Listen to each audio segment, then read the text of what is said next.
इससे पहले की क्लास में हम पढ़े थे समुच्चय किसे कहते हैं, ये कितने प्रकार के होते हैं, सभी का हमने उदाहरण सहित परिभाषा दिया था। अब आज हम ये बात करेंगे कि समुच्चय को प्रदर्शित करने की मेथड कितने हमारे पास हैं। तो हम जानते हैं हमारे जो बुक्स में विद्यमान है उसमें दो ही मेथड दिया है कि समुच्चय को रिप्रेजेंट करने के हमारे पास दो मेथड हैं, जिसमें पहले का नाम है रोस्टर विधि और दूसरे का नाम है समुच्चय निर्माण विधि। अब क्वेश्चन में ये है कि आखिर रोस्टर विधि क्या होता है और समुच्चय निर्माण विधि क्या होता है। तो ये सुन लीजिए, रोस्टर विधि में जितने भी अवयव होते हैं वह सब एक सूची के रूप में बद्ध होते हैं, वह एक सूचीबद्ध तरीके से लिखे गए होते हैं। और समुच्चय निर्माण विधि होती है, इसमें जो समुच्चय के अवयव होते हैं ये अपने गुणों के आधार पर लिखे गए होते हैं। इनको मूल रूप से हम संकेतों के रूप में व्यक्त करते हैं, यानी उनके गुणों को हम संकेतों के रूप में क्या करते हैं, व्यक्त करते हैं। तो उस विधि का नाम क्या है, समुच्चय निर्माण विधि। समझ में आ रहा है मेरी बातें। और जो सारणीबद्ध रूप से लिखे गए होते हैं, सूचीबद्ध रूप से लिखे गए होते हैं, उसे हम क्या कहते हैं, रोस्टर विधि। यानी वह विधि जिसमें किसी समुच्चय के अवयव सूचीबद्ध रूप में लिखे गए होते हैं उन्हें रोस्टर विधि कहते हैं। समझ में आ रहा है मेरी बातें, मैं क्या बोला हूँ। वह विधि जिसमें किसी दिए हुए समुच्चय के अवयव सूचीबद्ध तरीके से व्यवस्थित होते हैं उसे हम क्या कहते हैं, रोस्टर विधि। समझ में आ रहा है मेरी बातें, दोबारा सुन लीजिए। वह विधि जिसमें किसी दिए हुए समुच्चय के अवयव सूचीबद्ध तरीके से व्यवस्थित होते हैं उसे हम क्या कहते हैं, रोस्टर विधि।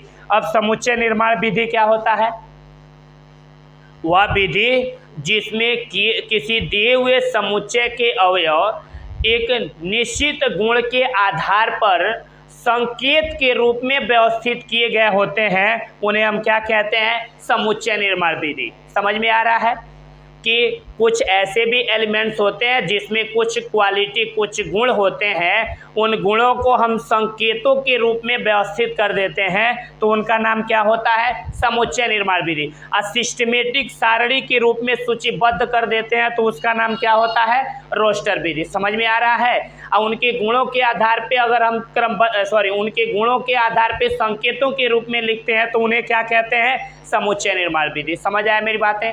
अब यहाँ देखिए, जैसे मैं क्या किया हूँ, ये एक एलिमेंट्स है और उस एलिमेंट्स के अंदर क्या गुण है मैं उसके गुणों के आधार पे संकेत के रूप में लिख दिया हूँ। जैसे मैं लिखा हूँ x सच दैट x एक पूर्णांक है। x का प्रॉपर्टी क्या है कि वह एक पूर्णांक है। और वह कैसा पूर्णांक है भाई, तो वह पूर्णांक ऐसा है कि वह पूर्णांक -3 से बड़ा है बट 7 से क्या है, छोटा है।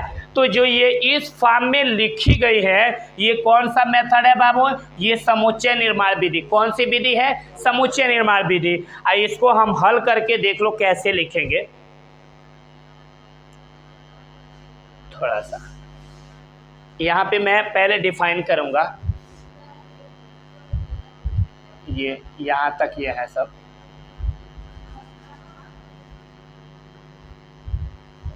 ये जितने भी अवयव है ना, ये जितने भी समुच्चय लिखे गए हैं इसमें उपस्थित अवयव ये एक ऐसे अवयव है जो संकेतों के रूप में क्या कर दिए गए हैं, व्यवस्थित किए गए। तो आप देखो पहले इसके कहने का मतलब समझ लो फिर इनका डेफिनेशन समझेंगे।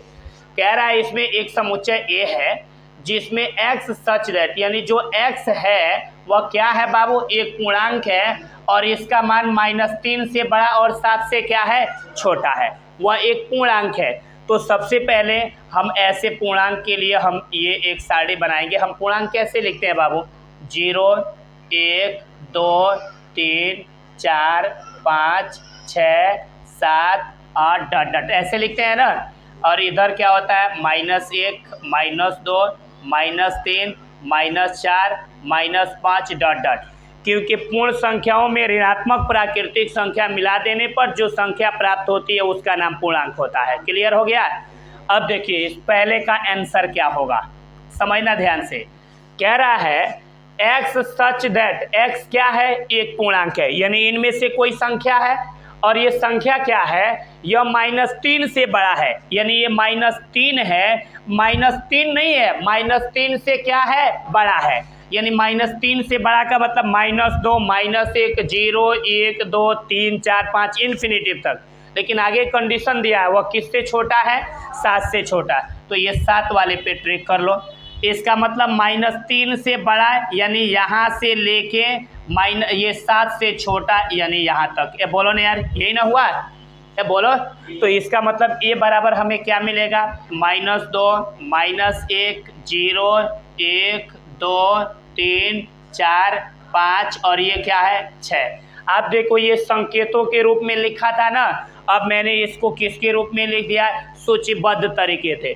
तो इसको हम कहते क्या है, समुच्चय निर्माण विधि। और जो ये वाला मिला है ये कौन सी विधि के अंतर्गत है, रोस्टर विधि। समझ में आया, ये किस रूप में है, समुच्चय निर्माण के रूप में व्यवस्थित है, ये किस रूप में है, रोस्टर रूप में है। बोलो समझ में आ गया, ये बोलो भाई, पक्का समझ रहे हो ना। इसके कहने का मतलब क्या है, यानी ऐसा समुच्चय जो संकेतों के रूप में व्यक्त किया गया होता है उसे हम क्या कहते हैं, समुच्चय निर्माण विधि। समझ में आ रहा है। और ऐसा मेथड यानी ऐसा विधि जो सूचीबद्ध तरीके से व्यवस्थित की गई होती है उसे क्या कहते हैं, रोस्टर विधि। समझ में आ रहा है, यानी ये क्या चीज़ है बाबू, रोस्टर ही रूप है और ये कौन सा रूप है, समुच्चय निर्माण रूप। बोलो क्लियर हो गया। अब मैं थोड़ी सी आगे और बात करूंगा। अब देखो इसमें, देखो ये समुच्चय निर्माण के रूप में लिखा कैसे गया है, इसको रोस्टर फॉर्म में कैसे लिखेंगे हम। ये B = देखो क्या कह रहा है, कह रहा है x सच दैट x एक संख्या है जो 6 से कम है, प्राकृतिक संख्या। सुन लो, हमारे पास प्राकृतिक संख्या होती है 1, 2, 3, 4, 5 डॉट इन्फिनिटिव होती है ना भाई। लेकिन इसमें क्या कह रहा है, x सच दैट x एक ऐसी संख्या है जो 6 से क्या है, कम है और साथ में क्या है, प्राकृतिक संख्या। अगर प्राकृतिक संख्या नहीं दिया रहता तो है 6 से कम है, माइनस वाला भी तो सब हो जाता। लेकिन प्राकृतिक संख्या दिया तो प्राकृतिक संख्या शुरू किससे होती है और जाती कहाँ पे है, इनफाइनाइट तक। तो क्या कह रहा है, x सच दैट x एक संख्या है और 6 से क्या है, कम है और साथ में क्या है, प्राकृतिक संख्या। तो एक साथ मिला के बोलो, x सच दैट x एक ऐसी संख्या है जो 6 से क्या है, x सच दैट x एक ऐसी प्राकृतिक संख्या है जो 6 से क्या है, कम है। समझ में आ रहा है मेरी बातें। तो आप बोलो 6 से कम प्राकृतिक संख्या 5, 4, 3, 2, 1, यही ना होगा। तो यही लिख दो, 5, 4, 3, 2 और ये क्या हो गया, 1। हमारा आंसर हो गया।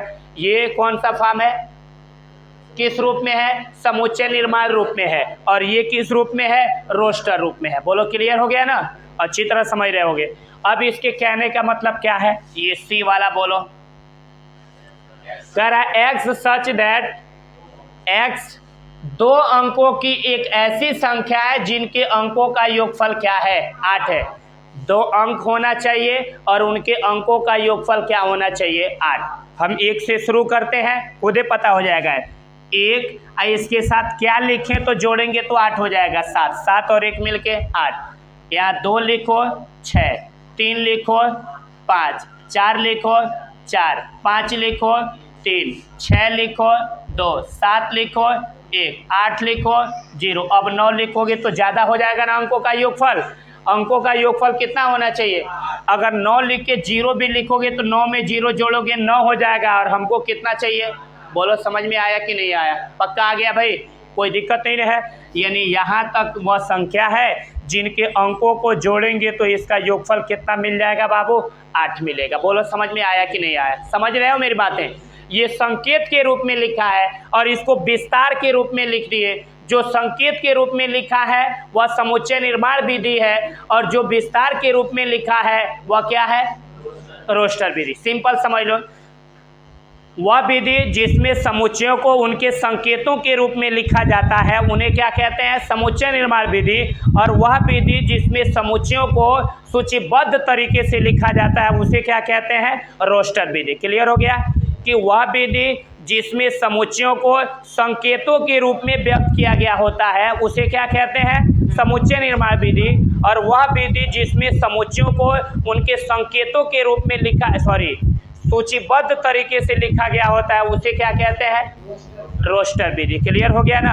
ये किस विधि, किस रूप में है? समुच्चय निर्माण रूप में। हम किस विधि में कर रहे हैं? रोस्टर विधि में। क्लियर हो गया?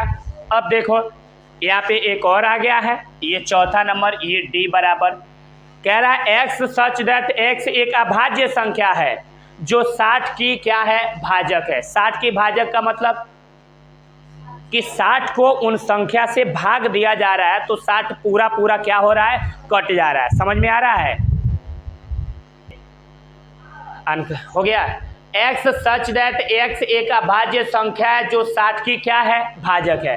यानी हमको ऐसा अभाज्य संख्या चुनना है जिससे 60 पूरा पूरा क्या हो जा रहा है? कट जा रहा है। भाज्य नहीं, अभाज्य संख्या, दैट मीन्स वह स्वयं से विभाजित होती हो। तो इसको चुनने का बेस्ट तरीका है क्या? ये 60 है ना, आप क्या करो 60 को कटा लो, इसको मिटा दे रहा है कोई मतलब है नहीं।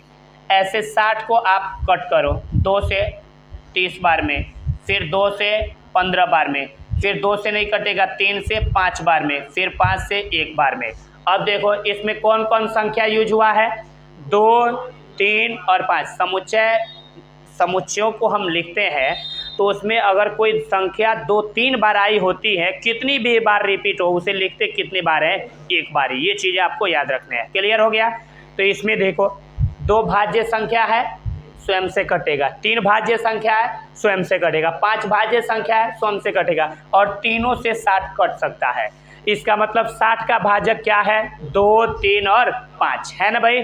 तो वही वाले डी वाले में हम क्या लिख देंगे? कह रहा है एक्स सच दैट एक्स एक अभाज्य संख्या है जो 60 की क्या है? भाजक है। तो बोलो वह संख्या क्या है बाबू?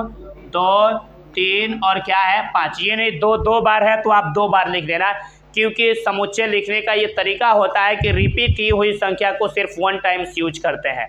क्लियर हो गया? अब इसके बाद से हमारे पास ये लास्ट क्वेश्चन का आंसर है ई बराबर। अब ये देखो लास्ट ई बराबर क्या है? ये ई इक्वल टू क्या है? लास्ट है, देख लो। कह रहा है ट्रिग्नोमेट्री के शब्द के सभी अक्षरों का समुच्चय। तो ट्रिग्नोमेट्री के अक्षरों का समुच्चय लिखने के लिए जो संख्या रिपीट है बस छोड़ दो, जो बच गया लिख दो। वही ना है भाई?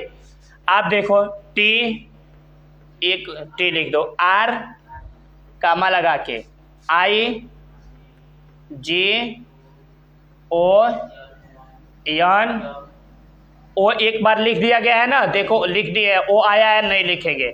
इसके बाद क्या होगा? एम ई टी है तो टी लिख चुके हैं, आर है आर लिख दिए हैं, बच क्या गया है? वाई। आंसर हो गया। बोलो समझ में आया कि नहीं आया? ये किस रूप में है? ये किस रूप में है?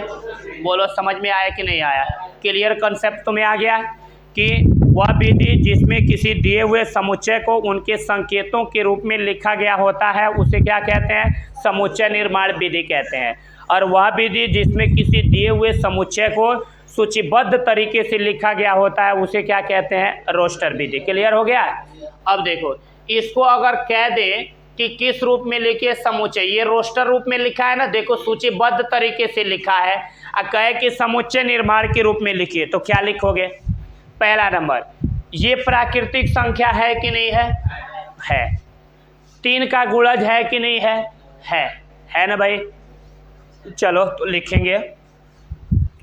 लिखेंगे x सच दैट x एक प्राकृतिक संख्या और 3 का क्या है बाबू? गुणज है। और 3 का गुणज ये 12, 3 चौको 12, 3 पचे क्या होता है?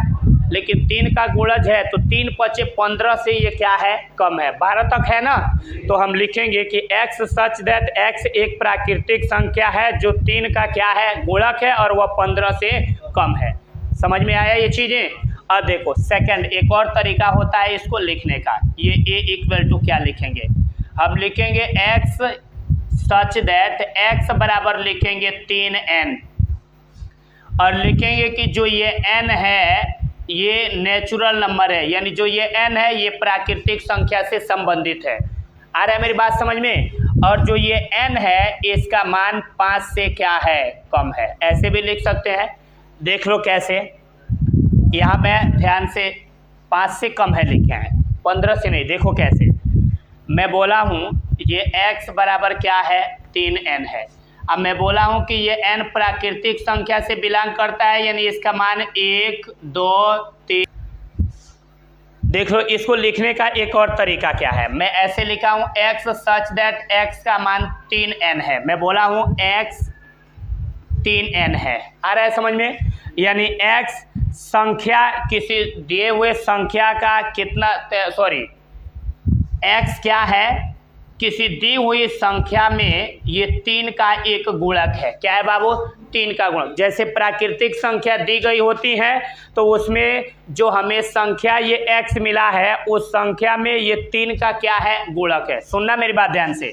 और मैं बोला हूँ कि जो ये n है ये n बिलोंग्स करता है नेचुरल नंबर यानी प्राकृतिक संख्या। तो प्राकृतिक संख्या में 1 2 3 4 5 इन्फिनिटी तक आएंगे ना।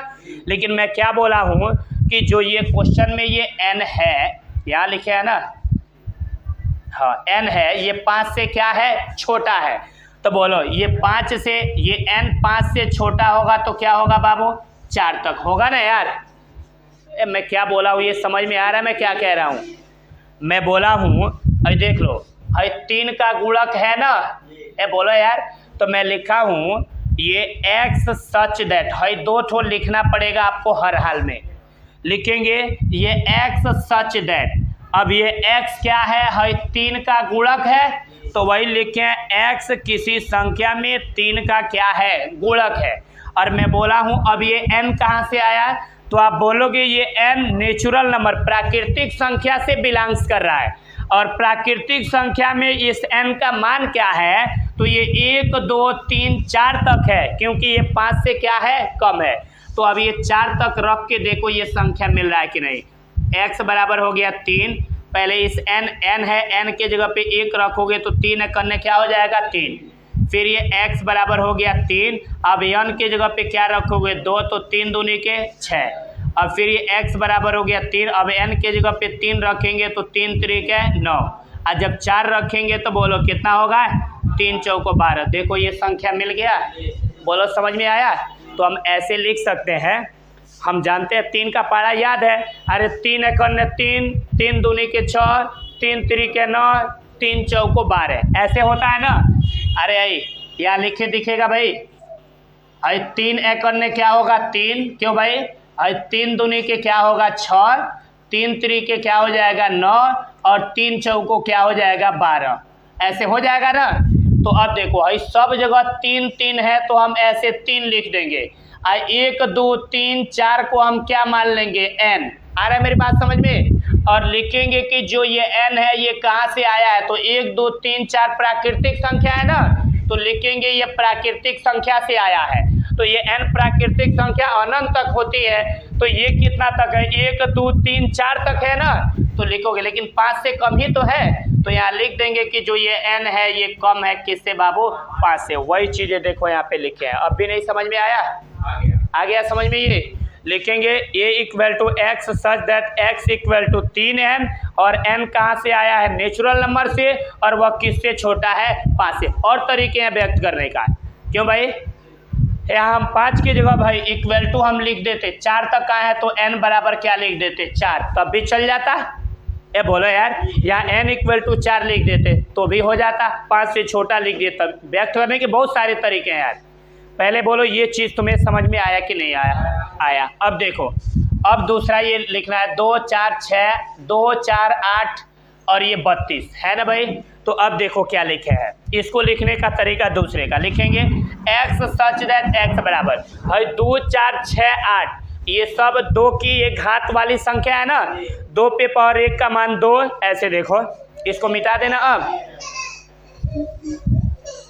इसमें देखो, उसको बाहर लेके जाओ, इसमें देख लो। अब जैसे 2 पे पावर 1 का मान क्या होगा? 2, 2 पे पावर 2 का मान क्या होगा? 4, 2 पे पावर 3 का मान क्या होगा? 8, अरे 2 दूना 4 दूनी के 8, 32 तक है।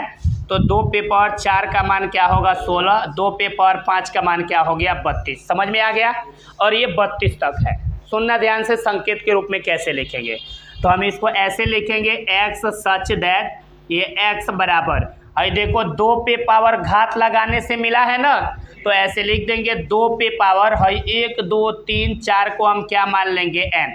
अब बोलेंगे जो ये n है 1 2 3 4 5 नेचुरल नंबर से आया है ना, तो लिखेंगे कि जो है n है n ये कहाँ से लिए हैं, नेचुरल नंबर में से, और कहाँ तक लिए हैं 5 है ना, तो लिख देंगे 6 से क्या है कम तक लिए। बस हो गया। देखो यही चीज़ें यार डिनोट की है। बोलो समझ में आया कि नहीं आया, पक्का समझ आ रहा है ये चीज़ें? ए बोलो यार, ये देखो सारणी के रूप में दी है सूचीबद्ध तरीके से, और किसके रूप में व्यक्त कर रहे हैं, संकेत के रूप में। बातें समझ आ गई? अब चलो, अब इसके बाद हम आ रहे हैं अब इस पे, ये भी सेम वही है, 5 पे 1 घात, 5 पे 2 घात, 5 पे 3 घात, वही है ना। तो अब मैं जिससे क्वेश्चन करूंगा वह मुझे जवाब देंगे।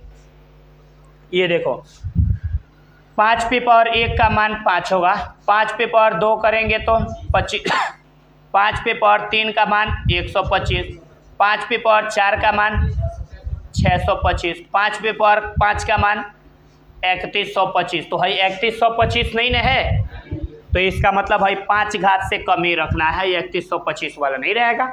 समझ में आ रहा है? तो आप बताओ कैसे लिखोगे? ये लिखोगे x सच दैट x बराबर क्या लिखोगे, हाँ 5 पे power n। Thank you. n का मान किससे बिलोंग्स करेगा, नेचुरल नंबर से, और n का मान किससे छोटा होगा, 5 से। बस आंसर हो गया। बोलो समझ में आया कि नहीं आया? ये कॉम्प्लिकेटेड है? बिल्कुल आसान है, थोड़ा सा आपने कॉमन सेंस का इस्तेमाल करना है, आंसर आ जाएगा। क्लियर हो गया ये?